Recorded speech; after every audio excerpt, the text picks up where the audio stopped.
First ever factory outlet, Chandanagar, Mukunda Jewelers. Opening soon. No making charges. నేను చూసిన అఘోరాస్ ఎక్కడైతే కాశీలో గయాలో నేను ఎక్కడైతే చూశాను, అక్కడ ఉన్నటువంటి అఘోరాలు అసలు వాళ్ళు ఇండిస్క్రిమినేటివ్ ఉంటారండి.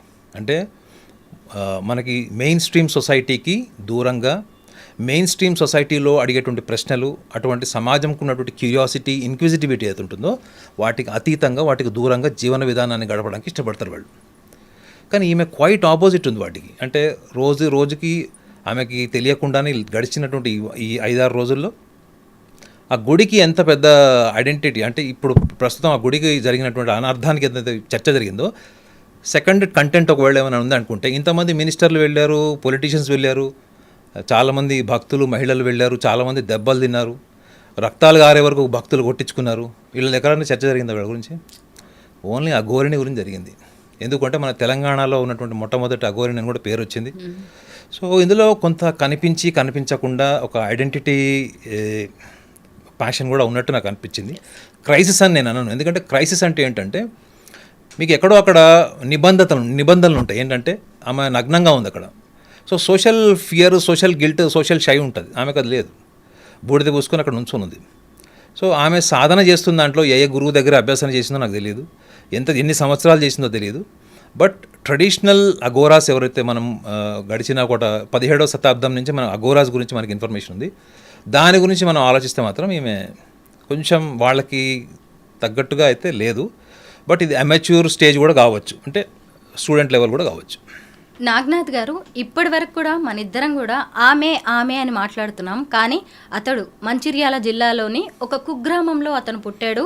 4 అబ్బాయిలు, 1 అమ్మాయి ఆ కుటుంబంలో. అతను 3వ కొడుకు శ్రీనివాస్ అని వాళ్ళ నానే చెప్తున్నారు. 7 ఏళ్ల వయసుకి అతను వెళ్ళిపోయాడు ఇల్లు వదిలి. అయితే ఆ తర్వాత అతను ట్రాన్స్జెండర్గా మారి ఉండవచ్చు. ఎందుకంటే తన బాడీని చూస్తేనే మనకు అర్థమవుతుంది. ట్రాన్స్జెండర్గా మారి ఆ తర్వాత అఘోరీగా మారి ఉండొచ్చు అనేది కూడా మనకు అర్థమవుతుంది.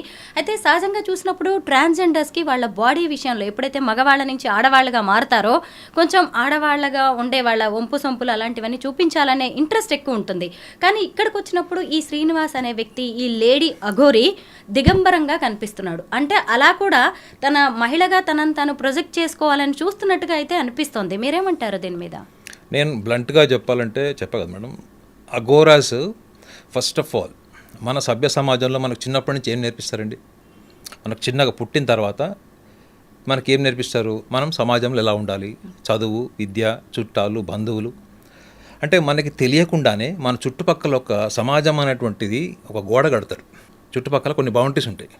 ఈ బౌండరీస్కి సంబంధం లేకుండా నా గురించి ఎవడేమనుకుంటున్నాడు, ఇది తుచ్చమైనటువంటి సమాజము, ఈ శరీరం కూడా నశించిపోయేది ఏదో ఒక రోజు, ఇది శాశ్వతమైనది కాదు, మనలో ఉన్నటువంటి మలమూత్రాలు ఇవన్నీ కూడా మనకి కుటుంబ పరంగా మనకేం చెప్తారు, ఇవన్నీ కూడా చెడువి లేదా మంచివి కావు, దుర్గంధపూరితమైనవి చెప్తారు.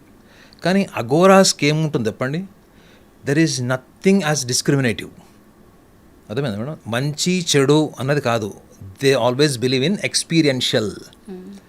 మీరు ఎప్పుడైతే గుర్తుపెట్టుకోండి మేడం, మనకి ఉన్నటువంటి ఒక ఛాలెంజింగ్ ఆస్పెక్ట్ లైఫ్లో ఏముంటుందంటే, మనకి సృష్టి నుంచి, మనకి ప్రకృతి నుంచి వచ్చినటువంటిది ఏంటంటే ఆలోచనతో పాటు మనకి బుద్ధి కూడా ఉంటుంది. మీకు ఈ ఆలోచనలన్నీ ఎక్కడి నుంచి వస్తాయంటే మీ పెంపకం నుంచి వస్తాయి. మీరు చిన్నప్పటి నుంచి ఎలా పెరిగారు, ఎటువంటి వాతావరణంలో పెరిగారు, ఎటువంటి ఎన్విరాన్మెంటల్ ఎక్స్పీరియన్సెస్ అయ్యారు అన్న దాన్ని బట్టి మీకంటూ ఒక డేటాబేస్డ్ మెమరీ ఉంటుంది మైండ్లో. ఇది రైట్, ఇది రాంగ్, ఇది మంచిది కాదు, ఇది చెడు, ఇట్లా. అంటే మతపరమైనవి కావచ్చు, సమాజపరమైనవి కావచ్చు, కుటుంబపరమైనవి కావచ్చు. కానీ మీరు ఈ అమ్మాయిలో మీరు చూడండి, ఎక్కడో ఒకటి డిస్క్రిమినేటివ్నెస్ కనిపిస్తుంది.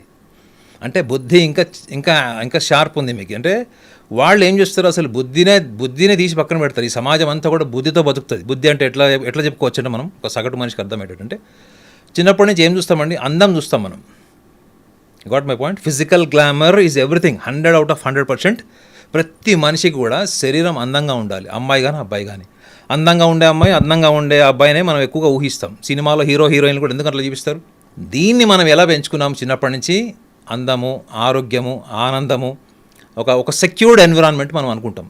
కానీ ఈ అఘోరాస్ దగ్గరకు వచ్చేటప్పటికి వాళ్ళు first challenging aspect, one of the practicing of Aghoras culture ఏంటంటే, వాళ్ళ ఫిలాసఫీ కూడా ఏంటంటే, దాన్ని వాళ్ళు ఇరాడికేట్ చేస్తారు. బుద్ధి అంటే ఏమైపోయింది? మీరు అందంగా లేరు, నేను అందంగా ఉన్నాను. లేదా మీరు పొడుగున్నారు నేను పొట్టిగా ఉన్నాను, మీరు తెల్లగా ఉన్నారు నేను నల్లగా ఉన్నాను. ఇదంతా కూడా ఏంటి డిస్క్రిమినేషన్. ఈ డిస్క్రిమినేషన్లో ఏమైపోయింది మనకి, ఈ డిస్క్రిమినేషన్లో ఇది చెడు మనం చేయకూడదు. ఎక్కడైతే మీరు డిస్క్రిమినేషన్లోకి వెళ్ళిపోతారో ఆ డ్యూయల్ ఫిలాసఫీలోకి వెళ్ళిపోతారు. డ్యూయాలిటీ, మీరు వేరు నేను వేరు. ఎప్పుడైతే ఈ బుద్ధిలో మనం ఇరుక్కుపోతామో మనము ఆ పరమాత్మ సాధన చేసేటప్పుడు ఈ డిస్క్రిమినేషన్తోనే వరల్డ్ ఎన్విరాన్మెంట్, వరల్డ్ హ్యాపీనెస్లో ఇరుక్కుపోతాము. ఇది తుచ్చమైన జీవితము, వీటికి అతీతమైనటువంటి స్థితిని, మళ్ళీ జన్మలు ఉండకూడదు. మళ్ళీ జన్మలు ఎందుకు ఉంటాయి మనకి, బుద్ధి వల్లే ఉంటాయి. నా కుటుంబము, నా భార్య, నా సమాజం, నా దేశం, ఇవి అన్నిటికీ అతీతంగా మనం ఒక జీవన విధానాన్ని గడపాలంటే ఈ డిస్క్రిమినేషన్ ఏదైతే ఫ్యాకల్టీ ఉందో మన మైండ్కు ఉన్నటువంటి బుద్ధి, ఈ బుద్ధిని వాళ్ళు చంపేస్తారు. మీరు చూడండి, మనలో మలమూత్రాలు ఏమనుకుంటాం మనం, యూరిన్ స్టూల్ అనుకుంటాం. వాళ్ళు అది కూడా తాగుతారు, అది కూడా తింటారు వాళ్ళు. మీరు ఎప్పుడన్నా చూసారా ఇట్లా? మీరు వాళ్ళని ఛాలెంజ్ చేసి చూడండి, మీరు ఈ పని చెయ్యొద్దు. ఎంత కఠోరమైనటువంటి సాధన, కఠోరమైనటువంటి కల్చర్ తెలుసా అది. మీరు అది విని కూడా తట్టుకోలేరు మీరు. మీరు చూడండి, మన మలమూత్రాలని చిన్నప్పటి నుంచి ఎట్లా పెంచుతారు మని. ఒక చంటి పిల్లవాడు 6 నెలల బాబు, వాడికి ఎప్పుడైతే వాడు యూరినర్ దానికి వెళ్ళినప్పుడు ఫస్ట్ దానికోసం సపరేట్గా డైపర్ దగ్గర నుంచి అన్నీ మనం మెయింటైన్ చేసి పెంచుతాం చిన్నప్పటి నుంచి. కానీ అలాంటిది వాళ్ళు దాన్ని చెడు చూడట్లేదు. వాళ్ళు సభ్య సమాజంలో ఏం చూస్తామండి, పందులు తింటాయి. సో వీళ్ళు ఆ డిస్క్రిమినేషన్కి రారు. వీళ్ళు నేను నువ్వు వేరు, నేను ఈ సమాజం వేరు, నేను నాకున్నటువంటి ఎన్విరాన్మెంట్ వేరు. ఈ స్టేజ్లో ఉంటే మనం ఎప్పటికైనా కానీ మళ్ళీ ఇంకొక జన్మ ఎత్తాల్సి వస్తుంది. అంటే మళ్ళీ ఈ పునరావృతం ఏదైతే ఉంటుందో, రీసైక్లింగ్ ప్రాసెస్ ఆఫ్ బర్త్, దీన్ని మనం ఇరాడికేట్ చేయాలంటే ఏం చేయాలి? ఫస్ట్ మనకు ఉన్నటువంటి బుద్ధి, మనకు ఉన్నటువంటి మెమరీ ఏంటి అంటే మనం చిన్నప్పటి నుంచి మనం పెంచిన విధానంలో మనకు ఉన్నటువంటి ఆలోచనలు, ఈ ఆలోచనలలో మనకి తల్లిదండ్రులు పెంచినవి, సమాజంలో అనుభవాల నుంచి వచ్చినవి, వీటన్నిటిని కూడా ఇరాడికేట్ చేస్తే ఎప్పుడైతే మీరు బుద్ధిని డామినేట్ చేస్తారో అప్పుడు మీకు సృష్టి అంతా కూడా ఒకటేలా కనిపిస్తుంది. అప్పుడే ఆ పరమాత్మ సాధనకి మనం అర్హులవుతాము. పరమాత్ముడు మనని స్వీకరిస్తాడు. మళ్ళీ ఇంకా జన్మరాహిత్యం, మళ్ళీ జన్మ ఉండదు అనేటువంటి ఫిలాసఫీ, అంత హయ్యర్ లెవెల్ ఫిలాసఫీకి ఇక్కడ సింపుల్గా వచ్చి మనం మీడియా ముందు మాట్లాడడం, మీడియాని కన్విన్స్ చేయడం, ఎందుకు ఈమె ఇలా చేస్తుంది అన్నది కొంచెం నాకు అంటే అనిపించింది. నాకు ఏంటంటే I didn't find that is a professional అఘోరిని అని నాకు అనిపించలేదు. ఎస్, నాకు కూడా అది అనిపించింది. లేడీ అఘోరి ఈ శ్రీనివాస్ ఉన్నారు కదా, వాళ్ళ ఇల్లు చూస్తే కనీసం మట్టి గోడలు కూడా లేవండి. ఇంటి పరిస్థితి చాలా దారుణంగా ఉంది. 1 ఎకరం పొలంలో పంట పండించుకొని వాళ్ళ తల్లిదండ్రులు బతుకుతూ ఉంటారంట. కట్టిక పేదరికంలో ఉన్నారు. ఇటు చూస్తేనేమో ఈ అఘోరి ఒక కారు వేసుకొని తిరుగుతుంది, దాని మీద పుర్రెలు పెట్టుకొని తిరుగుతుంది, ఐఫోను, సోషల్ మీడియా, ఇంగ్లీష్ మాట్లాడుతుంది. పైగా జనం దేనికైతే అట్రాక్ట్ అవుతారో ఆ కొన్ని పదాలనే ఆమె ఎక్కువగా ఏ ఇంటర్వ్యూలో చూసినా కూడా మాట్లాడడం అనేది జరుగుతుంది. ఎందుకో ప్రత్యేకంగా ఫోకస్ అవ్వడానికే వచ్చినట్టుగా కనిపిస్తోంది. అనేక అనుమానాలు తలెత్తుతున్నాయి. దీని మీద మీరేమంటారు? ఆమె సైకాలజీ ఎలా ఉందంటారు? ఇప్పుడు మన దగ్గర ఎప్పుడు 2 ఆలోచనలు ఉంటాయండి. 2 ఆలోచనలు ఏంటంటే, మీరు ఈ అఘోరిని పక్కన పెట్టండి కాసేపు. రామకృష్ణ పరమహంస గారు ఉన్నారు. రామకృష్ణ పరమహంస మీకు తెలుసు, వివేకానందుల వారి గురువు. ఆయనకి అమ్మవారు కనిపిస్తుంది. ఆయన అమ్మవారితో మాట్లాడతాడు. ఆయన ఇంట్లో మనుషులతో, తల్లితో మాట్లాడతాడు, అమ్మ అని పిలుస్తాడు. ఇది మీకు సేక్రెడ్ లైఫ్, అంటే ఒక డివైన్ లైఫ్, ఒక డివినిటీకి మీరు ఒక సాధన చేసేటప్పుడు, ఒక డివైన్ లైఫ్ మీరు ప్రాసెస్లోకి వెళ్ళేటప్పుడు మీకు ఏమనిపిస్తుంది? అయ్యా స్వామివారు మాట్లాడేస్తారు అమ్మవారితోని అని మనం గొప్పగా అనుకుంటాం. మీరు సైన్స్ దగ్గరకు వచ్చేటప్పటికి ఏమవుతుంది? విజువల్ హాలోసినేషన్ అంటుంది దాన్ని. విజువల్ హాలోసినేషన్ అంటే అక్కడ ఎవరు ఉండరు, నీ భ్రమ, నీ బ్రెయిన్లో వచ్చేటువంటి కెమికల్ రియాక్షన్ వల్ల నీకు అక్కడ అమ్మవారు ఉన్నట్టుగా అనిపిస్తుంది అని చెప్తుంది. అంటే సైంటిఫిక్ ఫ్యాక్ట్ ఒకటి ఉంది, సీక్రెట్ ఫిలాసఫీ అనండి, లేకపోతే సీక్రెట్ ఇమేజ్ అనండి, సీక్రెట్ థియరీ అనండి. అంటే మనం ఎక్కడ మనం డిఫరెన్స్ అవుతామంటే, వాళ్ళు ఒక సమాజంలో కొన్ని నమ్మకాలని, ఇప్పుడు అఘోరా అంటే మనం ఒక నమ్మకం ఉంది, నాగసాధువులు అంటే ఒక నమ్మకం ఉంది, ఇట్లా రకరకాలు మనం కొంతమంది ఉంటారు. ఇప్పుడు ఇస్కాన్ టెంపుల్ని మీరు చూసుకోండి, ఇస్కాన్ టెంపుల్ డివోటీస్ ఉంటారు. వాళ్ళు చాలా మటుకు వాళ్ళు బ్రహ్మచారులే ఉంటారు, వాళ్ళు లైఫ్ అంతా దానికి డెడికేట్ చేస్తారు. సో అఘోరిని అన్నప్పుడు ఆమె తీసుకున్న పాయింట్ ఏంటి అంటే, నాకు అనిపించింది, నేను చూసిన దాంట్లో అనిపించింది ఏంటంటే, ఇప్పుడున్నటువంటి సభ్య సమాజంలో ఒకవేళ ఆ టెంపుల్కి ముందు కూడా ఒక 4 టెంపుళ్ళు మన తెలంగాణ ప్రాంతాల్లో డిస్ట్రాయ్ అయినాయి. కొన్ని టెంపుల్లో రాళ్ళు కూడా కొట్టారు. ముఖ్యంగా 2-3 ప్రదర్శనలు అవుతున్నప్పుడు కూడా వచ్చినాయి, రాళ్ళు రువ్వారు అక్కడ, అంటే అన్యమతస్థులు. కానీ అప్పుడు ఎందుకు ఆమె రాలేదు? ఇప్పుడు వాళ్ళ మీడియా ముందుకు వచ్చినప్పుడు నా ధర్మము, నా సనాతన ధర్మము అని చెప్తుంది. నా సనాతన ధర్మానికి ఏమన్నా జరిగితే నేను అంత చూస్తాను అన్నది. Maybe it is a current subject. అంటే ఇప్పుడు ఇండియా మొత్తం కూడా ఇప్పుడు ఈ డిస్క్రిమినేషన్ ఆఫ్ రిలీజియస్ ఈగో అన్నది కనిపిస్తుంది. వాళ్ళ ఫాదర్ కూడా మీరు చూసారా, ఇంటర్వ్యూలో మాట్లాడిన ఒక 5 నుంచి 7 నిమిషాల్లో కనీసం ఒక 3-4 సార్లు ఆయన చెప్పింది ఏంటంటే ముఖ్యంగా వాడు నాకు ఏమి ఇవ్వకపోయినా పర్లేదు, వాడు పల్లగా ఉంటే చాలు. ఇది రిపోర్టర్తో చెప్పాడు. రెండవది అబ్బాయితో మాట్లాడేటప్పుడు కూడా ఏం చెప్పాడు, నువ్వు చల్లగా ఉన్నాయినా, నువ్వు నాకు ఏమి ఇవ్వకపోయినా పర్లేదు, నువ్వు నాకు ఏమి ఇవ్వకపోలేదు అన్నాడు. సో అక్కడ మీరు ఆ డిస్క్రిమినేషన్ ఆఫ్ ఫైనాన్షియల్ స్టేటస్ తెచ్చినప్పుడు తండ్రికి ఎంతో అంత ఈమె కార్లో తిరుగుతుంది, ఒక లగ్జరీ లైఫ్ ఉంది అనుకున్నప్పుడు తండ్రికి ఎక్స్పెక్టేషన్ లేకుండా ఉంటుందా? చెప్పండి. వాళ్ళు ఈ పిల్లవాడు పుట్టినప్పుడు ఏ కటిక దారిద్ర్యంలో బతికారో అటువంటి దరిద్రాన్ని ఈ పిల్లవాడు సహించలేక ఇంట్లోంచి వెళ్ళిపోయాడు అనుకోవచ్చు. అసలు అన్ని త్యజించిన ఒక అఘోరికి ఇవన్నీ ఎక్కడి నుంచి వచ్చాయి? అదే పాయింట్ పడి ఇందాక ఫస్ట్ మీతో చెప్పిన పాయింట్ అదే. ఒక వ్యక్తి అఘోరిగా మారినా, బ్రహ్మచారిగా మారిపోయినా, సన్యాసిగా మారినా సైంటిఫిక్ ఫ్యాక్ట్ ఏముంటుందంటే చైల్డ్హుడ్ మేడం. మీరు ఈ ప్రపంచంలో ఏ సమస్యతో ఉన్న వ్యక్తినన్నా మీరు అమ్మాయిని అబ్బాయిని తీసుకోండి, సైకాలజిస్ట్ అడిగేటువంటి ఫస్ట్ ఇంటర్వ్యూలో చైల్డ్ సైకాలజీ పక్కా ఉంటుంది. సో ఇప్పుడు ఈ అమ్మాయి కూడా కేవలం అంటే ఈ రోజు నాకు భోజనం ఉందో లేదో తెలియదు అటువంటి దుర్భరమైన జీవితం గడుపుతుంటే నేను ఈ లాజిక్ మాట్లాడేవాడిని కాదు. చిన్నప్పుడు ఆమెకి ఆ కుటుంబంలో ఉన్నటువంటి ఆర్థిక పరిస్థితులే ఇంట్లో నుంచి వెళ్ళిపోయేటట్టు చేసి ఉండొచ్చు, నేను అనుకోవడం. ఇది నా వ్యక్తిగత అభిప్రాయం. దీనికి మతంతో సంబంధం లేదు మేడం, మతంతో కానీ ఆమె సాధన చేస్తున్నదంతా సంబంధం లేదు. నేను ఎక్కడి వరకు మాట్లాడుతున్నానంటే తండ్రి రిపీటెడ్గా 3-4 సార్లు చెప్పాడు, నాయన నువ్వు నాకు డబ్బులు ఇవ్వకపోయినా పర్లేదు, నాకు ఒక్క పావలా కూడా ఇవ్వలేదని చెప్పాడు. అది ఎందుకు చెప్పాడు? రెండోది ఇతను నాయన నువ్వు సంతోషంగా ఉండు, బాగుండు, నేను ఆ స్వామి వారిలో అంకితం అయిపోయాను, అక్కడ కలిసిపోయాను అని చెప్తున్నాడు. సో మళ్ళీ అలాంటప్పుడు నీకు సోషల్ గ్లామర్, నువ్వు కొంతమంది ఏమంటున్నారు, నువ్వు తల్లిదండ్రుల్ని పోషించడం బెటర్ కదా, నువ్వు వయసులో ఉన్నావు, వాళ్ళు వయసు దాటిపోయారు, నువ్వు ఇలా వెళ్ళి శవాల మీద పడి పీకు తిని ఇలా ఒంటి నిండా బూడిద రాసుకొని సభ్య సమాజం కోసము ధర్మం కోసం, ధర్మాన్ని కాపాడడానికి రాజ్యాంగం ఉంది కదా, లా అండ్ ఆర్డర్ ఉంది, దానికి అతీతంగా ఉండుంటే మన ధర్మం ఎప్పుడో అయిపోయేది. మొఘల్స్ కాలంలోనే మన ధర్మం ఫినిష్ అయిపోయేది, బ్రిటిషర్స్ కాలంలో అయిపోయేది. అలాంటి కామెంట్స్ అలాంటి ఊహలు ఉన్న వాళ్ళు కూడా ఉన్నారు. సో ఈమె నాకు తెలిసి ఎందుకంటే అఘోరిణిగా గుర్తింపబడింది కాబట్టి నా ఆమె అంటున్నాను, యాక్చువల్లీ శ్రీనివాస్ అని ఫాదర్ పేరు పెట్టారు పెళ్ళిదండ్రులు. సో నాకైతే అనిపించింది ఏంటంటే చైల్డ్హుడ్ అప్బ్రింగింగ్లో ఆమెకు ఎక్స్పెక్టేషన్స్కి రీచ్ కాకపోవడమే one of the basic factor అని నేను అనుకుంటున్నాను. ఎందుకంటే ఏ ప్రాసెస్ లేకుండా, ఒక జర్నీ ప్రాసెస్ లేకుండా ఒక ఎన్విరాన్మెంట్ క్రియేట్ కాదు. సో నాకు తెలిసి ఈమె ఆ చైల్డ్హుడ్ ఇష్యూస్లోనే డిస్టర్బ్ అయ్యి ఉండొచ్చు. ఇవాళ మీడియాతో మాట్లాడుతున్నప్పుడు కూడా ఛానల్లో పేరు చెప్తుంది, పలానా ఛానల్ నిన్న లైవ్ ఇంటర్వ్యూ చేశారు, ఇట్లా మాట్లాడుతుంది అనమాట. సో జనరల్గా అఘోరాస్ అనేవాళ్ళు సభ్య సమాజం, దానికి సంబంధించిన విషయాలు, వాళ్ళ ఈ విచక్షణ ఇవన్నీ కూడా తీసుకురారు మేడం. వాళ్ళు ఛాలెంజ్ చేస్తుందే బుద్ధిని కదా, బుద్ధినే ఛాలెంజ్ చేసేటప్పుడు మళ్ళీ నీకు బుద్ధిపూర్వకమైనటువంటి అంశాల మీద నీకు జిజ్ఞాస ఎందుకు అని ఇప్పుడు ఆలోచించుకోవాలి. మీరు కాశీ గయాలో కొంతకాలం పాటు ఈ అఘోరాలతో దగ్గరగా ప్రయాణం చేశారు, వాళ్ళ జీవన విధానం ఎలా ఉంటుందో పరిశీలించారు. వాళ్ళు ఎలా ఉంటారండి అసలు? ఇప్పుడు ఈ అఘోరిని చెప్పిందే 2 విషయాలు మీకు చెప్తాను మేడం. ఆమె ఏమంటుంది, ఎవరో ఇంటర్వ్యూ చేశారు, మీరు శవం మీద మాంసం తింటారు కదా, అంటే శవంకి ఉన్నటువంటి మజిల్ తింటారు కదా. అవును తింటానండి అని చెప్పారు. యాంకర్ ఇంత తింటారంటే ఇంత కాదు ఇంత తింటానని చెప్పింది, అంటే ఆ క్వాంటిటీ కూడా చూపించింది. అసలు శవం కాన్సెప్ట్ అఘోరాస్కి ఎట్లా ఎక్స్ప్లెయిన్ చేశారో నాకు కాశీలో అతను చెప్పాడు. మీరు సింపుల్గా ఆలోచించండి మేడం. ఇప్పుడు మనం ఇక్కడ స్టూడియోలో ఉన్నాము, 2 కెమెరామెన్లు మీరు నేను ఉన్నాం. ఇక్కడ ఒక డెడ్ బాడీ ఉంటే మనం ఎట్లుంటాం చెప్పండి. ఏం నాయన మీరు ఎలా ఉంటారు ఇక్కడ డెడ్ బాడీ ఉంటే? ఇక్కడ కర్మగాలి డెడ్ బాడీ ఉంది, ఏదో ఒక శబ్దం వచ్చింది అనుకుందాం, ఆ డెడ్ బాడీ పక్కన, ఆ డెడ్ బాడీలో ఎటువంటి చలనం ఉందని అందరికీ తెలుసు. లాజికల్లీ వినో, సైకలాజికల్లీ ఏంటి, it is a dead body. Dead body పక్క నుంచి ఏదో ఒక పేపరో లేకపోతే ఇంకో ఏదైనా సౌండ్ వచ్చింది అనుకోండి, ఎంబటే అలర్ట్ అయిపోయి నర్వస్ అయిపోయి పల్స్ రేట్ పెరిగిపోతుంది మనకి. భయం ఎందుకు వచ్చింది చెప్పండి? భయం మనకి మనం చిన్నప్పటి నుంచి కూడా పెంపకంలో సింపుల్గా చూడండి, మీ పిల్లల్ని కూడా మీరు ఎట్లా పెంచుంటారు, ఏమని, అరే నువ్వు భోజనం చేయకపోతే దయ్యం వస్తుంది, భూతం వస్తుంది, వాడు కూడా వచ్చి పట్టుకెళ్ళిపోతాడు అని తల్లి రీఇన్ఫోర్స్మెంట్ కోసం, అంటే మోటివేషన్ కోసం ఏం చేస్తుంది, భోజనం తింటాడులే అని చెప్పేసి చెప్తుంది.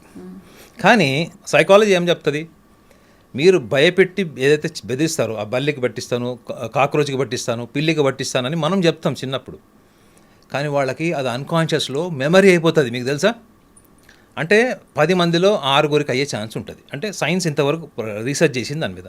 మీ అన్కాన్షియస్ మెమరీలో మీ బాల్యంలో ఏర్పడినటువంటి కొన్ని sad incidents, fear factors, panic situations, ఇట్లా అన్ఎక్స్పెక్టెడ్ ఏమైనా జరుగుతాయి, యాక్సిడెంట్స్ కానీ, ఈవెన్ చిన్నప్పుడు మీకు మాలెస్టేషన్ లాంటివి కానీ, మీరు ఊహించండి ఏదైనా జీవితంలో జరిగినప్పుడు అది ఒక షాకింగ్ మెమరీ అవుతుంది. ఆ షాకింగ్ మెమరీ ఎక్కడ పోతుంది?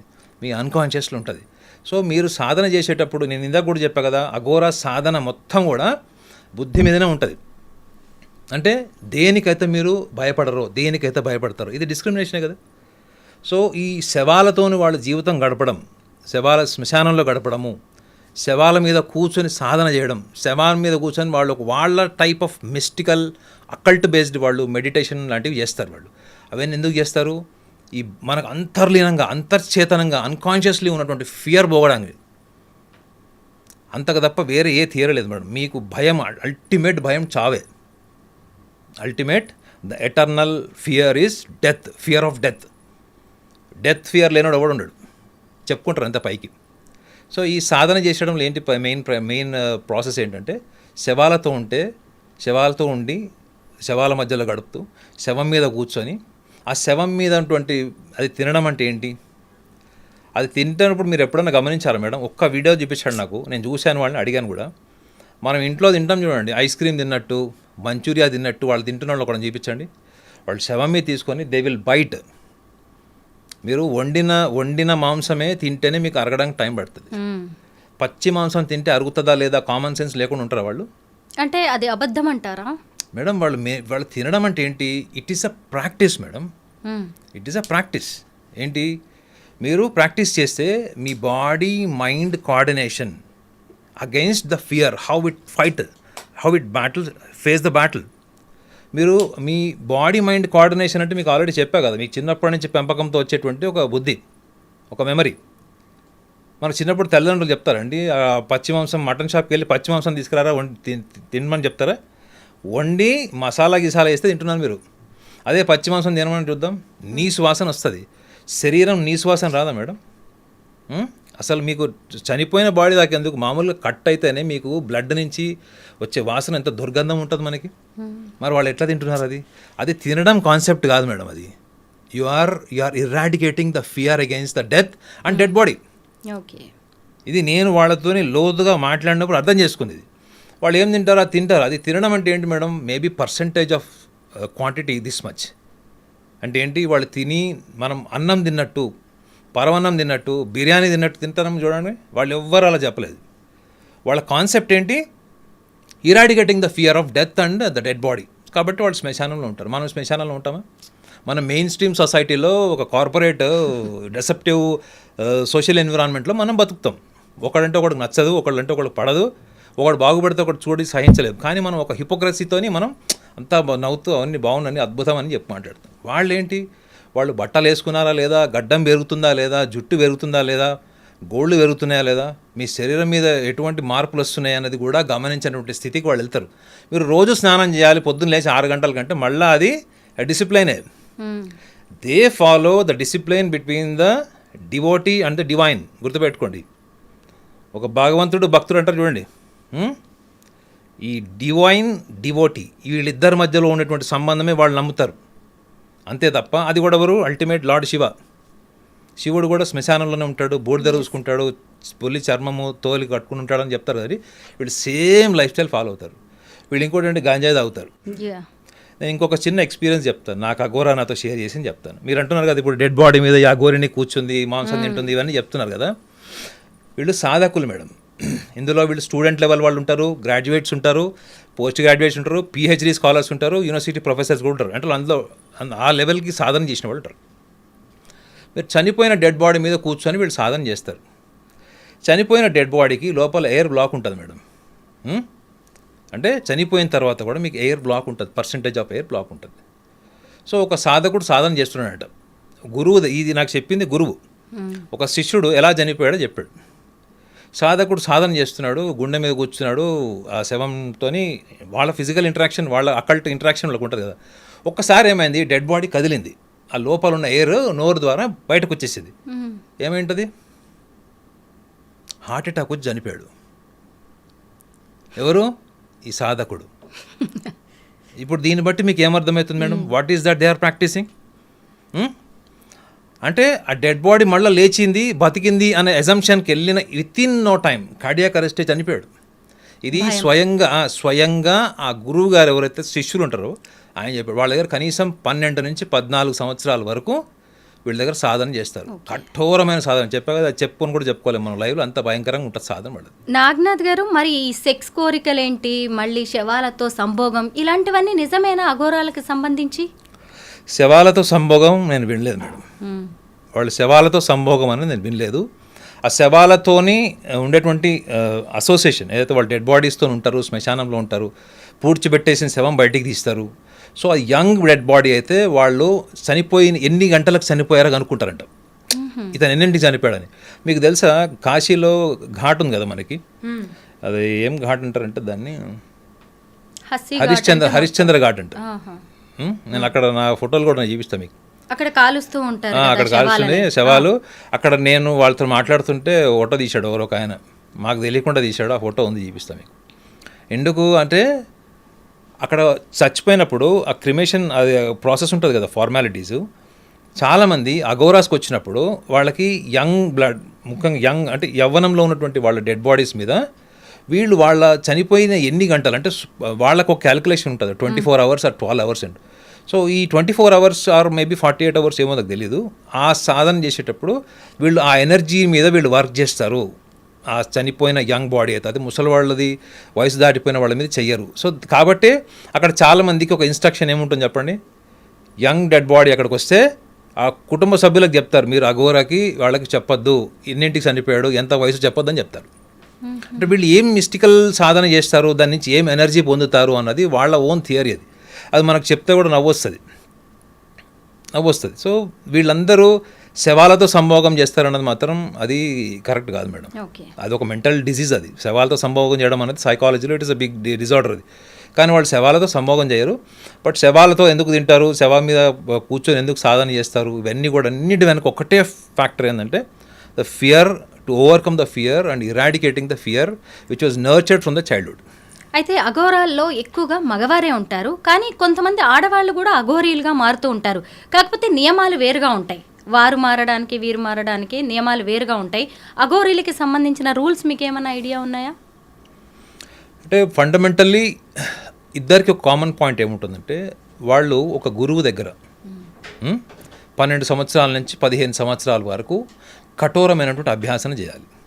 రెండోది కుటుంబ బంధాలు, భావబంధాలు, శరీరానికి ఇంద్రియాలకు సంబంధించినటువంటి వ్యామోహము, అలంకరణ, ఇవన్నిటి నుంచి మీరు త్యజించాలి, మీరు బయటికి రావాలి. అర్థమైందండి? మీరు ఎవరితో మాట్లాడరు. నాకు నవ్వు వస్తుంది ఇక్కడ ఈ క్యాండిడేట్ని చూస్తే, కానీ నేను చూసిన వాళ్ళు మనము 100 క్వశ్చన్లు వేస్తే ఒక క్వశ్చన్కు 2 క్వశ్చన్లకు ఆన్సర్ చెప్తారు. అంటే అట్లా ఉంటారు వాళ్ళు. ఇవన్నీ వాళ్ళకి ఎక్కడి నుంచి వచ్చినాయండి? వాళ్ళు చిన్నప్పటి నుంచి వాళ్ళు నేర్చుకున్నారా, చిన్నప్పటి నుంచి సాధన చేశారా? లేదే, వాళ్ళకి గురువు గారు చెప్తారు. మీరు ఎటువంటి ఎన్విరాన్మెంటల్ ఫ్యాక్టర్ నుంచి వచ్చినా, ఎటువంటి సమాజం నుంచి వచ్చినా గురువు గారి దగ్గరికి వెళ్ళినప్పుడు ఏమైపోతారు? మీరు అఘోరిని కావచ్చు, అఘోరా కూడా కావచ్చు. అక్కడ ఏంటి, గురువు గారు తన అనుభవాన్ని ఆ పర్టికులర్ విద్య, ఆ అకల్ట్ సైన్స్కి సంబంధించినటువంటిది, అకల్ట్ ప్రాక్టీస్కి సంబంధించినటువంటి నియమ నిబంధనలు చెప్తారు. అది వీళ్ళు ఫాలో కాలేదనుకోండి, they will be kicked out. వాళ్ళంత షార్ట్ టెంపర్డ్ కూడా ఎవరు ఉండరు, గుర్తుపెట్టుకోండి. కానీ వాళ్ళు షార్ట్ టెంపర్డ్ ఉన్నా కానీ మీరు హిస్టరీ మొత్తంలో చూసుకోండి, 17వ శతాబ్దం నుంచి అఘోరాస్ గురించి చాలా పుస్తకాలు ఉన్నాయి. 17వ శతాబ్దం నుంచి ఎక్కువగా. వాళ్ళు ఈ రోజు వరకు ఎవరినైనా మర్డర్ చేశారు, మానభంగం చేసిన చరిత్ర ఎక్కడ ఉందా మీకు? పోలీస్ స్టేషన్లో కంప్లైంట్స్ ఉన్నాయా? ఫస్ట్ ఆఫ్ ఆల్ వాళ్ళు దేశిస్తారండి. ఈ సభ్య సమాజం, ఈ చుట్టుపక్కల రంగులు, ఈ ఆర్భాటాలు, ఇవంతా హిపోక్రసీ అని వాళ్ళకి తెలుసు. ఇదంతా కూడా ఒక మైండ్ గేమ్ అని తెలుసు. ఎందుకంటే ఒక మైండ్కి, ఇంటలెక్ట్కి బియాండ్ మీరు ఏంటి అన్నది ఒక సభ్య సమాజంలో సగటు మనిషికి తెలియదు. కాబట్టి మనం చాలా ఎక్సైటెడ్గా ఉంటాం. మీరు ఊహించింది ఏదైనా జరిగినప్పుడు మీ ఎక్స్ప్రెషన్ ఎట్లుంటుంది మేడం? లేకపోతే ఒక ఎక్స్ట్రాస్ ఏదో ఉంటుంది. ఎందుకుంటుంది? మీ మైండ్కి అది ఏంటో అంతకుముందర ఎక్స్పీరియన్స్ లేదు కాబట్టి you'll be shocked or surprised. అవునా? వాళ్ళు ఏంటి అసలు ఫస్ట్ ఆఫ్ ఆల్ వాళ్ళ లోపల వాళ్ళు బతుకుతారు ఈ సభ్య సమాజం నుంచి బయటకు వచ్చి. ఇంత డిసిప్లైన్డ్ ప్రాక్టీసెస్ని గురువుగారు చేయించేటప్పుడు 90% మంది వెళ్ళిపోతారు మేడం. ఇది కూడా మీరు గుర్తుపెట్టుకోవాలి. ఆయన గురువుగారు నాతో చెప్పిన విషయం, ఆయన చెప్పింది ఏంటంటే, అందరు వస్తారు, కొంతకాలం ఉంటారు, తట్టుకోలేరు, వెళ్ళిపోతారు. అయితే కొంతమందికి బై బర్త్ ఆ ఇన్స్టింక్ట్ ఉంటుంది మేడం. ఏంటంటే వాళ్ళ సెన్సెస్ మీద వాళ్ళ కంట్రోల్ ఉంటుంది. అందరికీ ఉండదు. చూడండి, మెడిసిన్ చదివిన వాళ్ళందరూ ఎందుకు పెద్ద పెద్ద ప్రొఫెషనల్స్ గారు ఎవరో ఒకళ్ళిద్దరు ఎందుకు అవుతారు? అడ్వకేట్ మీరు ఏ ఫీల్డ్లో చూసుకోండి మేడం, కొంతమందికి బై బర్త్ ఇన్స్టింక్ట్స్ ఉంటాయి. ఆ ఇన్స్టింక్టే వాళ్ళ ప్యాషన్, అదే వాళ్ళ ప్రొఫెషన్ అవుతుంది. వాళ్ళు ఎక్కడి నుంచి ఎక్కడికో వెళ్ళిపోతారు వాళ్ళు. సో వీళ్ళల్లో కూడా అంత కఠోరమైన సాధన చేసేటప్పుడు వాళ్ళు దాన్ని ఛాలెంజ్గా తీసుకుంటారు. వాళ్ళు అట్లా ఛాలెంజ్గా తీసుకున్న వాళ్ళే నిలబడతారు. ఈ డిస్క్రిమినేషన్, ఐడెంటిటీ, గ్లామర్, లేకపోతే ఎదుటి వాళ్ళు నా గురించి ఏమనుకుంటున్నారు, నా గురించి మంచిగా అనుకోవాలి. మదర్ ఫాదర్ని కన్విన్స్ చేయాల్సిన అవసరం ఏముంది మేడం? ఇప్పుడు నేను కూడా పెళ్లి చేసుకోలేదు. మా నాన్న అమ్మ తన్నలు కొట్టారు. 10 ఏళ్ళు నా మొహం చూడలేదు, నా ఇంటికి రాలేదు. మా అమ్మ కూడా ఫోన్ చేయలేదు. ఫాదర్ అంటే పక్కన పెట్టాడు. మా మదర్ కూడా రాలేదు. 10 ఏళ్ళు రోజు టీవీలో చూసేవాళ్ళు. ఓహో వీడు ఏం చెప్తున్నాడో అర్థమై 10 ఏళ్ళ తర్వాత మా అమ్మ వచ్చింది మా ఇంటికి. అరే ఇంటి పక్కన ఇల్లు ఉందిరా కొనుక్కోమంటే కొనుక్కున్నాను. ఇల్లు కొనుక్కున్నాక మళ్ళీ అదే ప్రపోజల్, పెళ్ళి, మళ్ళీ 10 ఏళ్ళు రాలేదు. కానీ నా పని నేను చేసుకుంటున్నా కదా. మా మదర్ ఫాదర్ మేము ముగ్గురం పక్కనే ఉంటాం. ఎవరి మొహంలో ఆనందం ఉంది, ఎవరు ప్రశాంతంగా జీవితం గడుపుతున్నారో మీకు తెలిసిపోతుంది ఫేస్లో. నేను అదే అడుగుతా, నువ్వు హ్యాపీగా లేవు, హ్యాపీగా ఉన్నావు, నువ్వు ఆలోచించుకో. నేను ఇలా హ్యాపీగా ఉన్నాను. ఇప్పుడు నా స్టేజ్కి ఈ సభ్య సమాజంలో ఒక సైకాలజీ బ్యాక్గ్రౌండ్, ఆస్ట్రాలజీ బ్యాక్గ్రౌండ్తో నేనే సాధన చేసి ఇలా ఉన్నానంటే వాళ్ళు ఏ రేంజ్ సాధన చేసి ఉంటారు, వాళ్ళు ఏ రేంజ్ ఏ లెవెల్ ఆఫ్ అవేర్నెస్ వాళ్ళకు ఉండి ఉంటుంది. సో వాళ్ళు ఆ అవేర్నెస్ నుంచి వాళ్ళు మాట్లాడుతున్నప్పుడు మనం ఒక ఫండమెంటల్ లెవెల్లోకి వచ్చి మనం వాళ్ళ గురించి అనుభవం లేనటువంటివి ఎవరో ఒక బ్లాగ్లో రాసింది, ట్వీట్ చేసింది వాళ్ళు సంభోగం చేస్తారు శవాలతోని, ఇలాంటివి అన్నది కూడా ఒక రకంగా వాళ్ళ మీద బురద జల్లడమే. కానీ హిస్టరీలో ఎక్కడ కూడా వాళ్ళ మీద నుండి ఎటువంటి కాంట్రవర్సీస్ లేవు. సాధారణ మనుషుల్లో ఆడా మగ అనే తేడా ఎలా ఉంటుందో అఘోరాలు అఘోరీలకి మధ్య కూడా తేడా ఉంటుంది. ఎందుకంటే వీళ్ళు కూడా కఠిన బ్రహ్మచర్యాన్ని పాటించాల్సి ఉంటుంది. అఘోరీలుగా మహిళలు మారాలి అంటే అలాగే అనేక కోరికల్ని వాళ్ళు త్యజించాలి. ముఖ్యంగా వాళ్ళు చనిపోవడానికి ముందే పిండ ప్రదానం చేసుకోవాలి. ఎప్పుడైతే ఈ మహిళలు అఘోరీలు ఉంటారు కదా, ఒకవేళ వాళ్ళు చనిపోయినప్పుడు వాళ్ళ శవాలను పూడ్చడమో కాల్చడమో లాంటివి జరగవట. వాళ్ళ శవాలని తీసుకెళ్ళి నదుల్లో కానీ లేదంటే చెరువుల్లో పడేస్తారు. ముఖ్యంగా మహిళలు అఘోరీలుగా మారినప్పుడు వాళ్ళు ఖచ్చితంగా ఒక కాషాయ వస్త్రం అనేది ధరించాలి ఒంటి మీద. కానీ ఇక్కడ చూసినప్పుడు ఈ అఘోరి ఎక్కడా కూడా ఒంటి మీద ఒక ఆచ్ఛాదన అనేది లేదు, నూలు పోగు కూడా లేదు. ఎంతకీ తను ఒక మహిళని అని ఎక్స్పోజ్ చేయాలనే దాంట్లోనే ఆమె ఉన్నట్టుగా కనిపిస్తోంది. కార్పొరేట్ అఘోరి అంటారా? ఎందుకు ఈమె వెనక ఎవరైనా ఉన్నారంటారా? అంటే ఈమె వెనక ఎవరన్నా ఉన్నారు అన్నది మనం రీసెర్చ్ చేసి చెప్పాలి, వేగ్గా అయితే చెప్పలేం. బట్ ఈమె వెనకున్నది మాత్రం డెఫినెట్లీ కైండ్ ఆఫ్ ఐడెంటిటీ ఉన్నప్పుడు ప్రపంచంలో ఎవరు ఉండక్కర్లేదు, ప్రైమ్ మినిస్టర్, సీఎం ఎవరు అక్కర్లేదు. Your identity will drag you to become an identified person, that's what she achieved. But చూడండి, మళ్ళీ రేపు పొద్దున ఏదో ఒక సెన్సేషనల్ ఇష్యూ అయినప్పుడు వస్తారు వాళ్ళు. సో మీరు అంటున్నారు కదా అఘోరా సెక్స్ చేయరని, నాకు అక్కడ అఘోరిని ఒక ఆమె కలిసినట్టు చాలా టైం స్పెండ్ చేసింది. ఆమె అట్లా ఏం చెప్పలేదు. గుహల్లో వాళ్ళు సెక్స్ చేస్తారు, వారాలు సెక్స్ చేస్తారని చెప్పింది ఆమె. అసలు కొంతమంది అయితే అక్కడికి వెళ్ళి వాళ్ళు అక్కడి నుంచి వాళ్ళ గ్రూప్స్ ఉంటాయి. వాళ్ళకు కూడా అఘోరాస్ గుర్తుపెట్టుకోండి, అఘోరాస్ ఎప్పుడు ఒక్కొక్కళ్ళు తిరగరు, వాళ్ళ గ్రూప్స్ ఉంటాయి, వాళ్ళ గ్యాంగ్ ఉంటుంది. సో చాలామంది ఏం చేస్తారంటే ఒకసారి వాళ్ళు గుహల్లో ఉంటారు కదా మేడం, హిమాలయాస్లో అక్కడ పెద్ద హిల్ స్టేషన్స్లో ఉంటారు వాళ్ళు. సో వాళ్ళ ఎనర్జీ బేసికల్లీ వాళ్ళు సాధన చేసేదంతా కూడా సింగిల్ ఎనర్జీ. మీకు ఎప్పుడైతే ఎనర్జీని మనము విభజిస్తామో అప్పుడే మన సమాజం, దేశం, ప్రాంతం, ఆడ మగ ఇవన్నీ వస్తాయి. But they believe always in single energy, అంటే ఒక ఎపిసెంటర్ ఎనర్జీని వాళ్ళు నమ్ముతారు. సో మన శరీరంలో ఎనర్జీ ఉంటేనే కదా మనం you are able to perform sex. ఆ ఎనర్జీని వాళ్ళు ఎలా డిశ్చార్జ్ చేస్తారు అని చెప్పినప్పుడు ఆమె చెప్పింది, లేదు దే పర్ఫామ్ సెక్స్ అని చెప్పింది క్లియర్గా.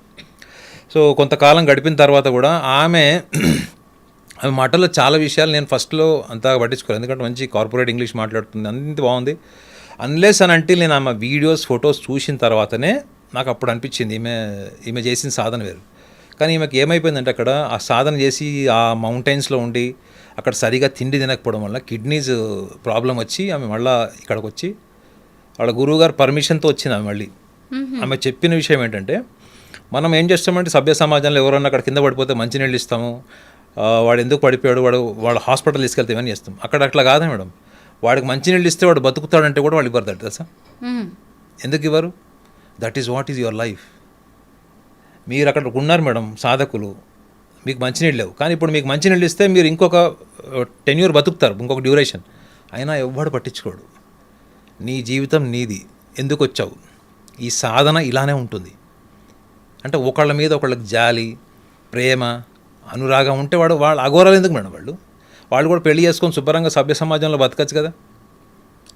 వాడు చనిపోతున్నాడని తెలిసినా పట్టించుకోరు.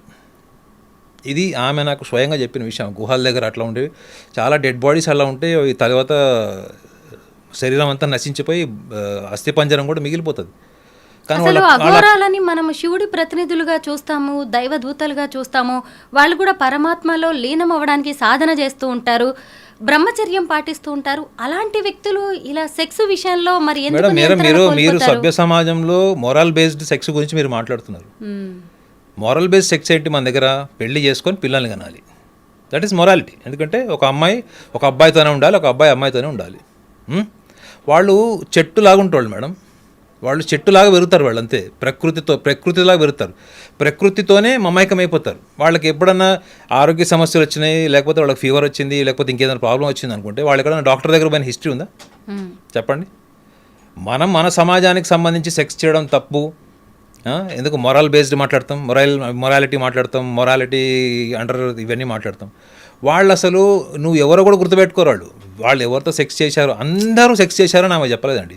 ఆమె చెప్పినటువంటి గ్రూప్ ఆఫ్ పీపుల్లో వాళ్ళకి ఎంత ఇమ్మెన్స్ ఎనర్జీ ఉంటుందంటే వాళ్ళు ఈవెన్ డేస్ టుగెదర్ చేస్తారు అని చెప్పింది. అంటే వాళ్ళ ఎనర్జీ లెవెల్ అలా ఉంటుందని చెప్పింది ఆమె. రెండో విషయం ఏంటంటే, ఇప్పుడు మీరు అంటున్నారు కదా అలా సెక్స్ చేయడం తప్పు, సెక్స్ చేయడం ఇది అంటారు. అసలు సెక్స్ అన్నది మీకు ప్రకృతిబద్ధంగా వచ్చేటువంటి హార్మోనల్ రియాక్షన్ అండి. ఇది హార్మోనల్ రియాక్షన్. మనం హార్మోనల్ హైజాకింగ్తో బతుకుతున్నాం. It is a hormonal reaction. మీరు ఒక పిల్లవాడు పుట్టినప్పుడు ఆ పిల్లవాడిని తీసుకుపోయి మీరు అడవిలో పడేయండి, లేదా ఒక అమ్మాయికి పుట్టింది అనుకోండి, ఆ అమ్మాయిని అడవిలో పడేయండి. ఆ అమ్మాయికి ప్యూబర్టీ టైం వచ్చేటప్పటికి ప్యూబర్టీ వచ్చేస్తుంది, పెద్ద మనిషి అయిపోతుంది. సభ్య సమాజంలో ఉంది కాబట్టి అవుతుంది, అడవిలో ఉంటే కాదని లేదు కదా. సో మన బాడీలో మన ఫుడ్, మన వాటర్ వల్ల మన ఎనర్జీ ఎట్లయితే ఫామ్ అవుతుందో మన హార్మోన్స్ కూడా అవే ఏజ్ ఫ్యాక్టర్ వల్ల వస్తాయి. It is a natural process, ప్రక్రియ. అది న్యాచురల్గా జరిగేది అది. కానీ దాన్ని మనం సొసైటీకి వచ్చేటప్పటికి ఎందుకు డిస్క్రిమినేట్ చేస్తామంటే వయలెన్స్ కానీ క్రైమ్కి ఆప్షన్ ఎక్కువ ఉంటుంది, ఎక్కువ అవకాశాలు ఉంటాయి. కాబట్టి మనం సమాజంలో కొన్ని మతపరమైనవి, సామాజిక పరమైనవి, మానసిక పరమైనటువంటి కొన్ని నిబంధనలతో బతుకుతాం. వాటికి ఆ దగ్గరగా ఉంటే వాళ్ళు అఘోరస్ ఎందుకు అవుతారు చెప్పండి. వాళ్ళు బట్టలు వేసుకోరు, మీరు బట్టలు ఎందుకు వేసుకున్నారంటే తీసి ఇచ్చేస్తాడు, మీకు తీసుకెళ్ళండి ఇంటికి అంటాడు, మీరు చూడలేరు వాడిని. So Aghoras theory is completely different అండి. దాన్ని కొంతమంది ఇట్లా ఈ కార్పొరేట్ అఘోరీస్ని బేస్ చేసుకొని మనం అయితే అట్లా వాళ్ళని అసాసినేషన్ చేయలేము. బట్ నాకు ఈ పర్సనల్గా ఇదైతే చూస్తే మాత్రం పక్కా ఒక సైకాలజిస్ట్గా చెప్పాలంటే మాత్రం it's a kind of identity and definitely A kind of childhood issue. ఈమె చైల్డ్హుడ్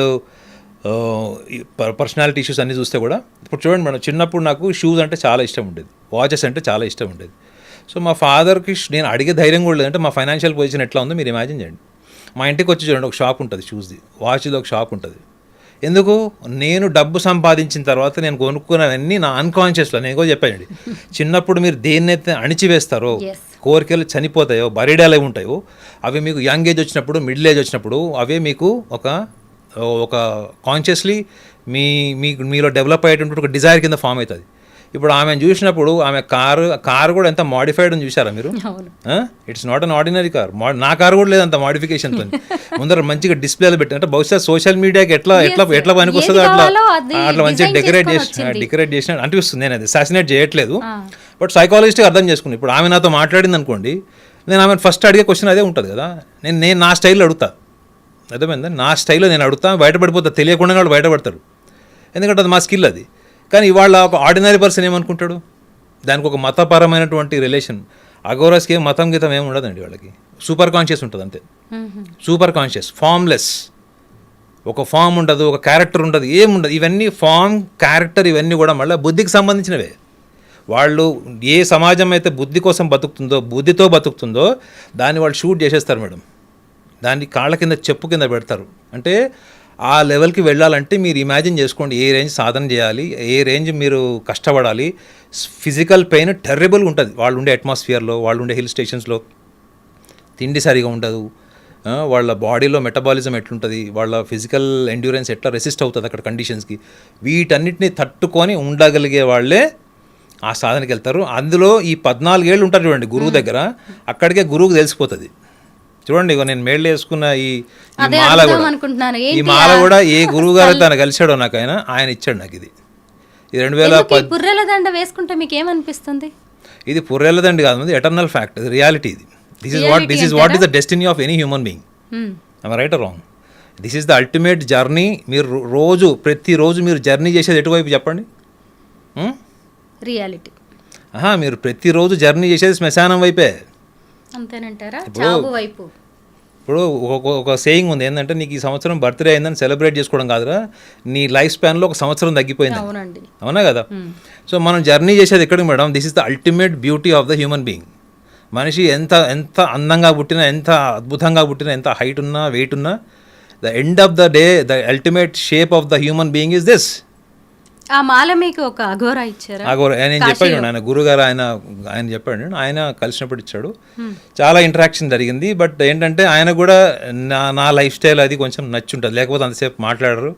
ఆయన నాతో ఒక టీ తాగడం తప్ప నేను డబ్బులు ఇస్తే కూడా తీసుకోలేదు. ఇది ఆయన ఇచ్చాడు, నేను రిటర్న్లో ఆయనకి ఇచ్చాను, మీకు ఖర్చులకు ఉంటాయి అంటే ఆయన తీసుకోలేదు. అక్కడ కాశీలో మీకు మట్టి కుండలో టీ ఇస్తారు తెలుసు కదా, అది ఒక్కటి షేర్ చేశాడు. ఘాట్ సెక్షన్ ఉంటుంది చూడండి అక్కడ కాశీలో, అక్కడ we spend almost 3 days. So ఫైనల్గా ఒక్క క్వశ్చన్, కాశీ, వారణాసి, గయా, అలహాబాద్, హిమాచల్ ప్రదేశ్లోనే ఈ అఘోరాలు అనే వాళ్ళు ఎక్కువగా కనిపిస్తూ ఉంటారు. బట్ సౌత్లో పెద్దగా మనం ఎక్కడ చూడట్లేదు వీళ్ళని. అంటే నార్త్ ఇండియాకి ఇటు సౌత్ ఇండియాకి ఏమన్నా సైకలాజికల్ ఇష్యూస్ ఉన్నాయంటారా ఈ అఘోరాలకి సంబంధించి? నేను చెప్తే మళ్ళీ మీరు మీ ఆడియన్స్ బాధపడతారేమో. చెప్పండి. మాకు South Indians are the most proven intelligent people, పాజిటివ్గా చెప్పాలంటే ప్రూవన్ మోస్ట్ ఇంటెలిజెంట్ పీపుల్ అని చెప్పాలి. ఈవెన్ బిల్ గేట్స్ ఎవరో కూడా చెప్పాడు కదా ఈ విషయం. దాన్ని కొంచెం మీరు రాడికల్గా చెప్పాలంటే మోస్ట్ సెల్ఫ్ సెంటర్డ్ పీపుల్ అని చెప్పాలి. సెల్ఫ్ సెంటర్డ్ అంటే ఏంటి? నేను, నా పెళ్ళాం, నా మొగుడు, నా పిల్లలు, నా ఇల్లు, నా రిసార్ట్, ఇంతకంటే ఎక్కువ ఆలోచిస్తారని నేను అనుకోవట్లేదు. మీకు ఇండియా మొత్తంలో మీరు చూసుకుంటే కూడా ఎక్కువ టెంపుల్స్ కన్స్ట్రక్షన్ రిచువల్స్ ఫాలో అయ్యేవాళ్ళు సౌత్ ఇండియన్స్ ఎక్కువ ఉంటారు. మీకు ఇక్కడ ఉచ్చారణ, ధారణ కూడా చాలా ఎఫెక్టివ్ ఉంటుంది. ఇవన్నీ fine. But when it comes to sacrifice, మీరు అన్నారు చూడండి, నార్త్ ఇండియాలో వెస్ట్ సైడ్ నుంచి ఎందుకు ఎక్కువ ఉన్నారు, సౌత్లో అంటే when it comes to sacrifice, they are the people who sacrifice. Ultimately what they are sacrificing. నేను పెళ్లి చేసుకోలే కాబట్టి మా అమ్మ 20 ఏళ్ళు ఏడ్చింది. కానీ పెళ్లి చేసుకోకుండా నేను ఏం చేశాను అన్నది ఆమె మాట్లాడదు, ఎందుకంటే తల్లి కాబట్టి. సౌత్ ఇండియన్ థింకింగ్ ఎట్లుంటుంది? నువ్వు ఏం చేసావు కాదు, నా మాట విన్నావా లేదా, మా నాన్న చెప్పింది నేను నీకు చెప్పాను, నువ్వు పాటించావా అంటే. ఇప్పుడు గ్రాండ్ ఫాదర్ డాక్టర్ ఉంటాడు మేడం, గ్రాండ్ ఫాదర్ అడ్వకేట్ ఉంటాడు. వీడు పుట్టి పెరగంగానే వీడు ఊహ కూడా తెలియదు నువ్వు కూడా మీ తాతలాగా అడ్వకేట్ కావాలి, మీ తాతలాగా డాక్టర్ అంటే వీడు ఇండివిజువాలిటీని చిన్నప్పటి నుంచి చంపేస్తాడు. సో సౌత్ ఇండియాలో మీకు క్రియేటివిటీ ఎక్కువగా, మీకు చూడండి అకల్ట్ అని అనుకోండి, but they are more into art. South ఇండియాలో wise people, I can say the wise, and at the same time south Indian people are very creative and very sensual, I can say. ఇవి మన south Indian people assets ఇవి. కానీ sacrifice, we always believe in god, charities చేస్తాం, డబ్బులు ఇస్తాం, గుళ్ళు కడతాం, అన్నీ చేస్తాం, బట్ సెల్ఫ్ సాక్రిఫైజింగ్ ఏం చేస్తాం మనం. సో దానికి కూడా అఘోరాస్ అవ్వాలంటే కూడా చాలా అగ్రెసివ్ బిహేవియర్ ఉండాలి మేడం. మీరు చూడండి, దేశాన్ని కాపాడాల్సి వస్తే మన ఈ భారతీయులు ఎంతమంది కలిసి వస్తారో తెలియదు. సోషల్ మీడియాలో చూస్తే మాత్రం మన దేశంలోనే చాలామంది దుర్మార్గులు ఉన్నారు, దేశం నాశనం చేయడానికి రెడీగా ఉన్నారని తెలిసిపోద్ది. కానీ మీరు అఘోరాస్ కాపాడినటువంటి చరిత్ర కూడా ఉంది, మనకు పుస్తకాల్లో రాయరు. కానీ అఘోరాస్ కూడా వాళ్ళు చావుకు తెగించిన వాడు ఏమని చేయగలుగుతాడు. ఇంకోటి ఏంటంటే వాళ్ళు యుద్ధంలో చనిపోవడం కూడా వాళ్ళు గొప్పగా భావించే వాళ్ళు ఉంటారు. సో నాకు తెలిసి సౌత్ ఇండియాలో ఎందుకు ఎక్కువగా లేరు అంటే కూడా వీఆర్ మోర్ ఇంటూ ఎడ్యుకేషన్. మనం ఎక్కువగా చదువు, ఉద్యోగం, అమెరికా ఐడెంటిటీ, లేదా మన చుట్టుపక్కల బంధువులందరిలో కూడా మనం సుపీరియర్గా ఉండాలి, ఈ స్థాయిలోనే మనం ఉన్నాం. కానీ మనం ఇంకా అసలు ఆధ్యాత్మికత అంటే ఏంటి అంటే మనం ఇవాళ ఏం తెలుసు మనకంటే, దేవుడి దగ్గరికి వెళ్ళి మనం బిజినెస్ చేసుకోవడం ఆధ్యాత్మికత అని అనుకునే స్టేజ్లోనే మనం మన మతపరమైనటువంటి అభిప్రాయాలతో ఉన్నాం. వాళ్ళందరూ కూడా చాలా మటుకు కూడా వాళ్ళు పేదరికం వల్ల అలా అయ్యారా, లేకపోతే వాళ్ళు అక్కడ ఉన్నటువంటి ఎన్విరాన్మెంట్లోనే అటువంటి ఎక్కువగా కల్చరల్లీ దే ఆర్ ఇన్ఫ్లుయెన్స్డ్, ఆర్వెల్స్ they are more inspired by their gurus. ఇక్కడ మన దగ్గర గురువుని ఫాలో అయ్యేటోళ్ళు ఎంతమంది ఉన్నారు చెప్పండి. అక్కడ గురు పరంపర ఎక్కువ ఉంటుంది. మీరు చూడండి, మీరు అబ్జర్వ్ చేసి చూడండి, ఒక గురువు ఉన్నాడంటే వాళ్ళు ఫాలో అవుతారు. దురదృష్టం ఏంటంటే కొంతమంది దొంగ గురువులు కూడా ఉంటారు. బట్ అఘోరాస్ దగ్గరకు వచ్చేటప్పుడు మాత్రం I don't think so they are anywhere they are conventional or docile, they are very effective and very aggressive people. అటువంటి కాన్స్టిట్యూషన్ ఆఫ్ మైండ్ ఉన్న వాళ్ళే అటువంటి సాధన చేస్తారు madam. Soft spoken, intellectual bent and more of image conscious, more of discrimination conscious వాళ్ళు ఈ అఘోర సాధనకు పనికిరారు మేడం. మీరు కాలు కట్ అయిపోయింది, చేయి కట్ అయిపోయింది అంటే కూడా మీకు ఆ సాధనలో ఉంటారు మీరు. అది ఆ లెవెల్ ఆఫ్ ట్రాన్స్లో ఉంటారు మీరు, ఆ లెవెల్ ఆఫ్ స్టేట్లో ఉంటారు మీరు. ఆ మైండ్ సెట్ ఉండాలి అంటే అది బై బర్త్ రావాల్సింది, అది ఎన్విరాన్మెంట్ నుంచి రాదు. థ్యాంక్ యూ నాగనాథ్ గారు. ఇప్పుడు సోషల్ మీడియాలో ట్రెండింగ్లో ఉన్న లేడీ అఘోరి గురించి ఎన్నో విషయాలని చెప్పారు. ముఖ్యంగా ఫ్యాక్ట్స్ ఎన్నో బయటకు తీసుకొచ్చినట్టు నాకైతే అనిపించింది. అలాగే అఘోరాలు అఘోరైలకి సంబంధించిన లైఫ్ స్టైల్ను కూడా మాకు కళ్ళకు కట్టినట్టు చెప్పారు. Thank you so much. Okay.